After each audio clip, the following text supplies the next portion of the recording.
Homeo digested tutorial সেকশনে সবাইকে স্বাগতম।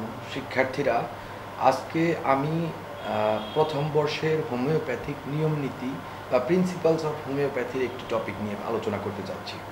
মূলত আজকের আলোচ্য বিষয় হচ্ছে হোমিওপ্যাথির সংজ্ঞা, ডেফিনিশন অফ হোমিওপ্যাথি। এটা আমাদের সিলেবাসের অন্তর্ভুক্ত একটি টপিক এবং ডিএইচএমএস কোর্সে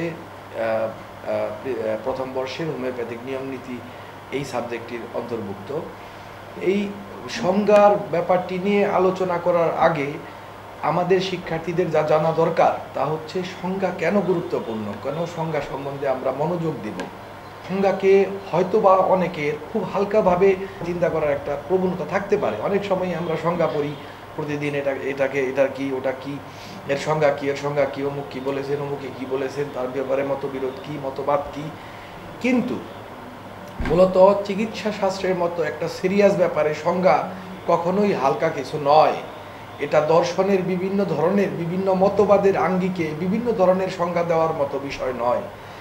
একটি বিজ্ঞান, বিশেষ করে চিকিৎসা বিজ্ঞানে সংজ্ঞাটি একদম ডিফাইন করতে হয়, সুনির্দিষ্ট করতে হয়। যাই হোক, মূলত সংজ্ঞা হচ্ছে একটি বিষয় বা বস্তুর বৈশিষ্ট্যগুলোর শিরোনাম। একটি শাস্ত্রের মূল পরিভাষা হচ্ছে তার সংজ্ঞা, প্রথম পরিভাষা। সেই শাস্ত্রের নামটি, সেই শাস্ত্রের নামের সাথে জড়িত বৈশিষ্ট্যটি হচ্ছে এই সংজ্ঞা। অর্থাৎ একটা শব্দ শুনলে সবাই চিনতে পারবে অমুক বিষয় সম্বন্ধে বলা হচ্ছে, যার বৈশিষ্ট্যগুলো হচ্ছে এই এই এই এই এই। অর্থাৎ সংজ্ঞা এই সম্পূর্ণ বৈশিষ্ট্যগুলোর প্রতিনিধিত্ব করবে। অন্য কেউ, অন্য কোনো চিকিৎসা ব্যবস্থার অধিকারী, অন্য কোনো জ্ঞানকাণ্ডের স্টুডেন্ট বা অন্য কোনো সেকশনে, অন্য কোনো ডিপার্টমেন্টে পড়াশোনা করার স্টুডেন্ট, গবেষক, সমস্ত মানুষ, রাষ্ট্র, সমাজ সবাই শব্দটি উচ্চারণ করার সাথে সাথে বুঝবে অমুক অমুক বৈশিষ্ট্যের কথা বলা হচ্ছে। এই হচ্ছে সংজ্ঞা। এই কারণে কোনো একটি সর্বজন বিদিত এবং সর্বজন গৃহীত সংজ্ঞাকে হালকাভাবে নেওয়ার কোনো উপায় থাকে না। সবচাইতে বড় কথা হচ্ছে এর সাথে কিন্তু আইনগত বিধিবিধানগুলো জড়িত। অর্থাৎ একটা দেশ, একটা সরকার যখন হোমিওপ্যাথদের প্রতি কোনো আইন প্রণয়ন করতে যাবেন, যখন বলবেন যে হোমিওপ্যাথি, সেখানে হোমিওপ্যাথি কি তার সুস্পষ্ট অর্থ, সুস্পষ্ট মিনিং থাকতে হবে। কি বোঝানো হচ্ছে, নয়তো আইনের ফাঁক ফোকর তৈরি হবে, নয়তো এমন সীমাবদ্ধতা আমাদের উপর আরোপিত হবে যে সীমাবদ্ধতাটি আসলে আমাদের পাওয়ার কথা ছিল না, কিংবা এমন সুযোগ সুবিধায় হয়তো আমরা পেয়ে যাব যা আসলে অনৈতিক, অন্যায়। হোমিওপ্যাথিক মূল যে ধারণা, মতবাদ, তার সাথেই হয়তো তা কন্ট্রাডিক্ট করবে, বৈপরীত্য সৃষ্টি করবে। তো কাজেই আইনগত বিধিবিধানের প্রথম কথাতেই এই হোমিওপ্যাথি কি, এই প্রশ্নটি উঠে আসবে। দ্বিতীয়ত হচ্ছে চিকিৎসা ব্যবস্থা ও চিকিৎসকের পরিচয়। আপনি কেন হোমিওপ্যাথ, তার পরিচয়টি লুকিয়ে থাকে এই চিকিৎসা ব্যবস্থার সংজ্ঞার উপরে। অর্থাৎ আপনি যদি হোমিওপ্যাথির সংজ্ঞাতে দেওয়া বৈশিষ্ট্য অনুযায়ী তাকে অনুসরণ করেন, তবেই আপনি হোমিওপ্যাথ। এই দৃষ্টিকোণ থেকেও কিন্তু এটা আমাদের জন্য অপরিহার্য, এই সংজ্ঞাটি জানা। আজকে আমাকে বলুন, কেন বায়োকেমিককে হোমিওপ্যাথি বলা হবে না, কেন প্যাটেন্ট বা মিক্সোপ্যাথিকে হোমিওপ্যাথি বলা হবে না? হোমিওপ্যাথির যে সংজ্ঞা আমাদের কাছে আছে সে অনুযায়ী আমরা তা কেন বলবো না? আসলে আমাদের এই বিভ্রান্তি দূরীকরণটা হয় আমাদের স্বচ্ছ পরিচয়ের উপরে। সেই ব্যাপারে স্বচ্ছতা থাকলে একমাত্র আমরা বলতে পারি যে না, এটা এই কারণে হোমিওপ্যাথি নয়। তো যাই হোক, এ হচ্ছে হোমিওপ্যাথির সংজ্ঞাটি আমাদের জানার প্রয়োজনীয়তা, ডেফিনিশন অফ হোমিওপ্যাথি নেসেসিটি। তো আজকে আমাদের যে মনীষীগুলো আছেন তাদের কিছু সংজ্ঞা আমি উল্লেখ করতে যাচ্ছি। অনেক সময় হয়তো তারা একটা আর্টিকেল, একটা বইয়ের মাঝখানে কথা প্রসঙ্গে হোমিওপ্যাথি কি তাকে উপস্থাপন করার চেষ্টা করেছেন। এগুলো যে খুব সিরিয়াসভাবে সর্বজন গৃহীত সংজ্ঞা হিসাবে গ্রহণ করা যায় ব্যাপারটি সেরকম নয়। তবে এগুলো হোমিওপ্যাথির বৈশিষ্ট্যের ব্যাপারে প্রতিনিধিত্ব করে, হোমিওপ্যাথির সঠিক দৃষ্টিকোণটিকেই তুলে ধরে। ওনারা যে সংজ্ঞাগুলো দিয়েছেন এটা সত্যিকারভাবেই হোমিওপ্যাথির বৈশিষ্ট্যগুলোর প্রতিনিধি। তো আমরা সেই সংজ্ঞাগুলোর দিকে তাকালে দেখতে পাবো ডাক্তার হাওয়ার্ড রবার্টস এর সংজ্ঞা যা দিয়েছেন বা হোমিওপ্যাথিকে যেভাবে তিনি সংজ্ঞায়িত করার চেষ্টা করেছেন তা হচ্ছে আরোগ্যের যে বিজ্ঞান ও কলা প্রকৃতির মৌলিক নিয়ম নীতির উপর প্রতিষ্ঠিত তাকে হোমিওপ্যাথি বলে। এখানে বলা হচ্ছে প্রকৃতির মৌলিক নিয়ম নীতির উপর প্রতিষ্ঠিত তাকে হোমিওপ্যাথি বলে, কিন্তু এখানে সুনির্দিষ্টতা নেই যে কোন নিয়ম নীতির উপর প্রতিষ্ঠিত।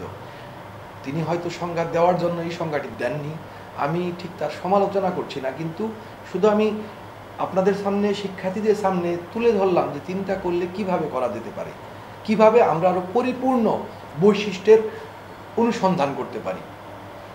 এ ব্যাপারে ডাক্তার ডাইট স্মিথ বলেন, হোমিওপ্যাথি একটি বিশেষ আরোগ্য বিজ্ঞান যাকে doctor Christian Friedrich Samuel Hahnemann বিকাশ সাধন করেছেন এবং যা আরোগ্যের বৈজ্ঞানিক ও প্রাকৃতিক নীতির উপর প্রতিষ্ঠিত। আর যেমন প্রাকৃতিক নীতিটা হচ্ছে সদৃশকে আরোগ্য করে।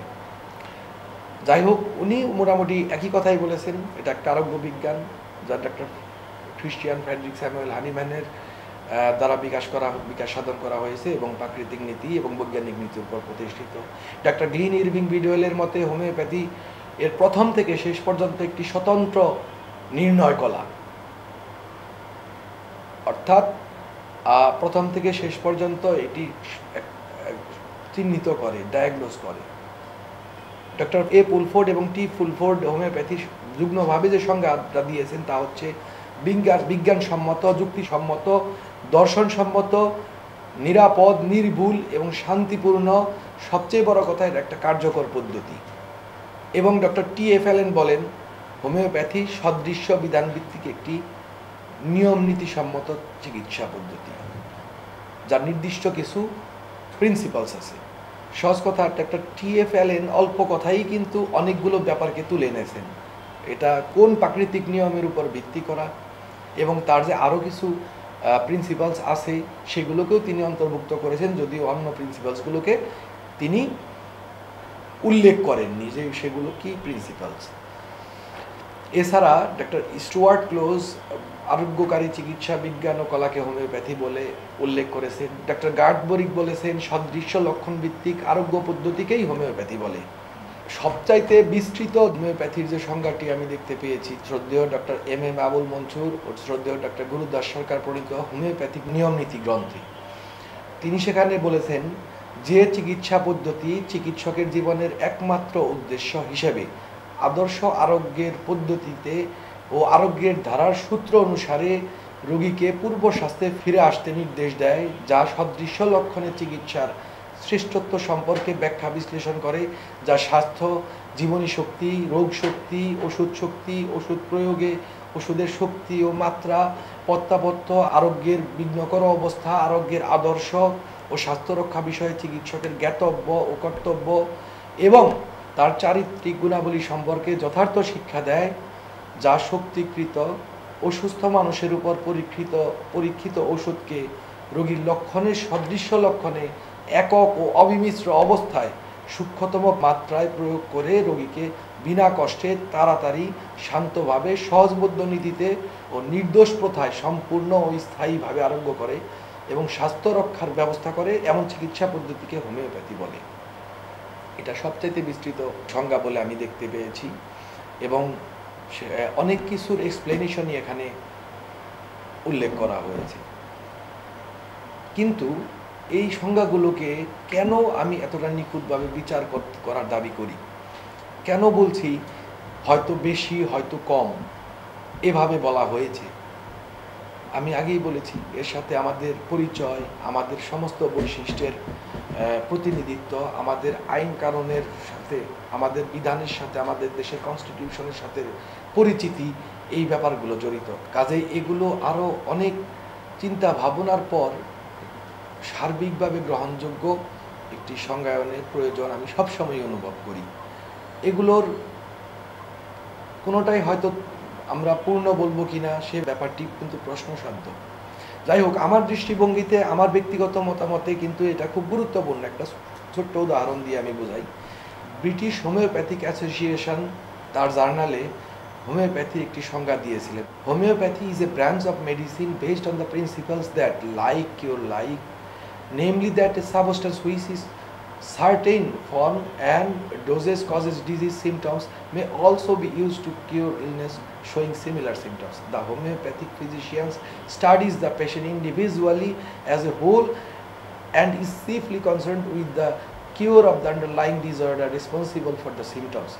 The remedy which is specially prepared is usually given in a very small doses and acts by stimulating the natural defense and recuperative power of body.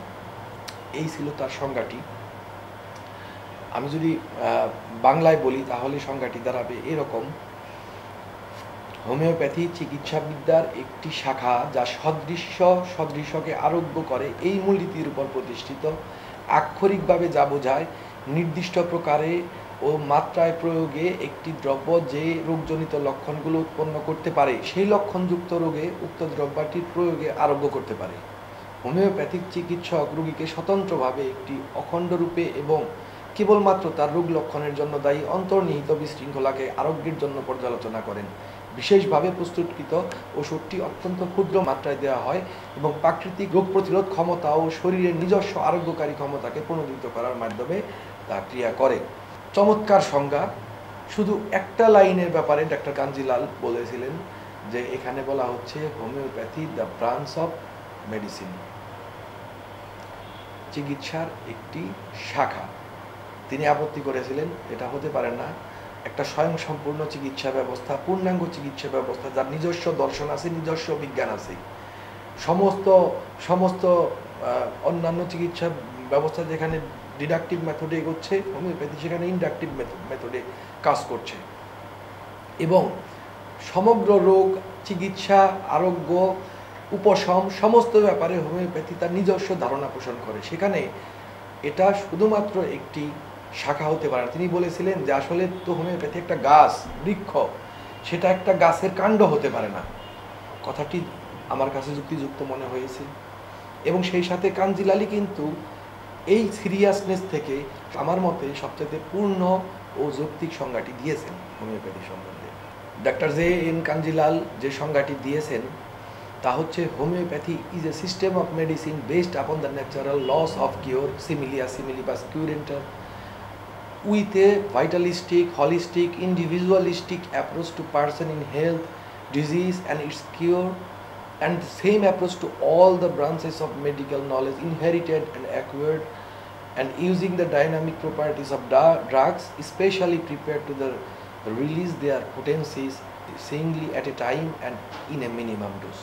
অর্থাৎ আমি বাংলায় বললে অর্থটি যা দাঁড়ায় তা হচ্ছে হোমিওপ্যাথি একটি চিকিৎসা পদ্ধতি, একটি চিকিৎসা ব্যবস্থা যা আরোগ্যের প্রাকৃতিক বিধান, প্রাকৃতিক নিয়ম, সিমিলিয়া সিমিলিবাস কিউরেন্টার বা সদৃশের দ্বারা আরোগ্য হয়, এই মূলনীতির উপর একটি জীবনী শক্তির ধারণা এবং একটি অখণ্ড সত্তার ধারণা সম্বলিত স্বাস্থ্য, রোগ ও এর আরোগ্যের ক্ষেত্রে ব্যক্তি স্বাতন্ত্র্যের নীতির উপর প্রতিষ্ঠিত এবং এই একই নীতি প্রাপ্ত হোক বা অর্জিত চিকিৎসা বিদ্যার সমস্ত ক্ষেত্রে গ্রহণ করে এবং ওষুধগুলোকে তাদের অন্তর্নিহিত শক্তির বহিঃস্ফুরণ ঘটানোর জন্য বিশেষ পদ্ধতিতে প্রস্তুত করে, তার সক্রিয় শক্তিবাচক গুণাবলীকে ব্যবহার করে ও একটি সময়ে একটি একক ওষুধ সর্বনিম্ন মাত্রায় প্রদান করে।